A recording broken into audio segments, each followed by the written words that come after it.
Sasa ni kama sasa wale wakongwe na walemavu wamefikiwa.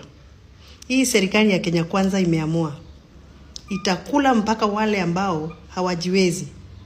Inasemekana ya kwamba wale wote wakongwe ambao wanapokea usaidizi wa serikali, ile inajulikana kama Inua Jamii, wale wakongwe, wale walemavu ambao wanapokea usaidizi, wanafaa warejiste katika mtandao wa Safaricom ili wawe wanapata pesa zao kwa mtandao wa M-Pesa.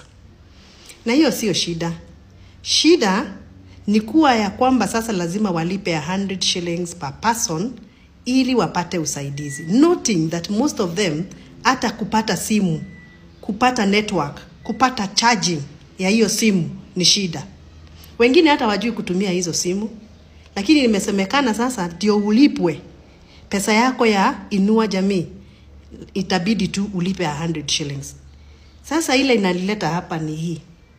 Haiwezekani kuwa a social assistance program kama hiyo ya serikali ya kusaidia wale ambao wamelemewa na maisha, ni wakongwe sana, wana njaa, ni wagonjwa, ni walemavu. Serikali instead of kuwasaidia, kuhakikisha ya kwamba pesa yao imewafikia vizuri, inawaambia walipe ndio wasaidiwe. That is against the spirit of the Constitution, Article 43 of the Kenyan Constitution. The right to be assisted by the government to live a dignified life. Mimi ninakemea hiyo maneno, na kama mjumbe nitachukua hatua kuhakikisha ya kwamba social assistance program is provided to the vulnerable without any condition.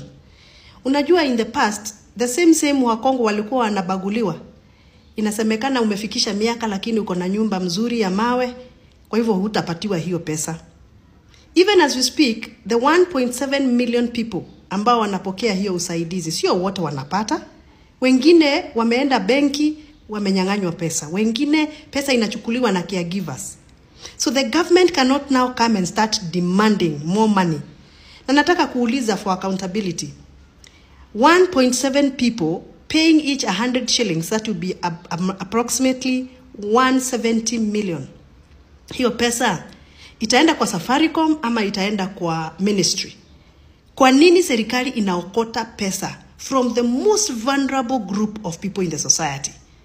Kenya Kwanza government must realize that rules are made to be followed. Constitution of Kenya is drafted and published to be followed, not to be used to exploit the vulnerables of Kenya. I will take the necessary step to make sure this does not come to fruition, because it is exploitation of the highest order. Sasa mumesema hiyo Inua Jamii sasa si Inua Jamii. Ni pora jamii. Ni kupora wakati unaambia mtu ambaye ni mlemavu hata simu hana. Na kama ako nayo hata stima hana ya kuchaji. Huyu mkongwe mnamwambia aende akaregister na Safaricom M-Pesa ndio awe anapata pesa yake ya Inua Jamii kutumia M-Pesa. Nyinyi hamujielewi. Ninasema mnapora jamii wakati mnasema mtu ambaye ni mkongwe, ni mgonjwa, hana income, hata simu labda hana. Instead of nyinyi mfikirie vile mnaweza hata mpatia hiyo simu for free, kwa sababu hiyo ni haki yake ya kikatiba. Akizeeka, akifikisha miaka, hana income na alifanya kazi akajenga Kenya akiwa mchanga, mumsaidie. That is why it's called social assistance program, Inua Jamii. Mumsaidie na simu. Hata mkiweza muwe mnamlipia hata kuchaji. Alafu mnaanza kumwambia sasa alipe 100 shillings ati ndio apate pesa kwa M-Pesa. Honestly, who advises this government?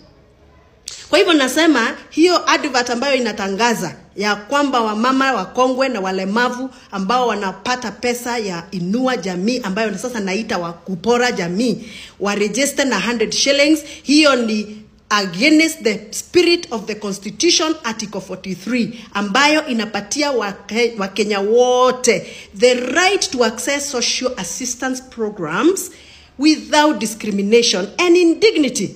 Kwa hivyo mimi kama mama ambaye anatetea wakongwe, anatetea walemavu. Hiyo maneno ya Ministry of Labor is out of order, it is irregular and it is unconstitutional and should be voted out.